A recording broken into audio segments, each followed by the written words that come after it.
Hello દોસ્તો, તમે જોઈ રહ્યા છો સાસણગીરમાં દેવલિયા પાર્ક છે.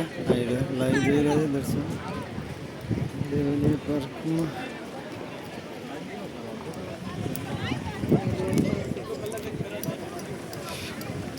મિત્રો, દેવલિયા પાર્કમાં છે ને તમે આવો એટલે જરૂર સાસણગીરમાં તમે ટિકિટ અહીંથી લઈ શકો છો લાઈવ, અને આનો મજા પણ લઈ શકો છો. સેલ્ફી માટે જોઈ લો અંદરના દ્રશ્યો છે, અને ગવર્મેન્ટ બસો બધી મુકાયેલી છે. તમને 1 કલાક તમને ફેરવશે અને સિંહ વાઘ તમને નજીકથી જોવા મળી જશે. દુકાનો પણ છે, અંદરની સીન છે. જો ગવર્મેન્ટ બસો છે. અમારે 1442 નંબરની બસ છે. તમે પણ આવો, તમને સરસ મજાનું જોવા મળી જાય. ચિંતા કરતા નહીં, જરાય ટેન્શન લેતા નહીં. ટિકિટે મળી જશે અને જોવા પણ મળી જશે. એક ઓનલાઈન નથી, એથી પૈસાથી પણ ચાલે છે. ઓનલાઈન પણ છે, પૈસાથી પણ છે.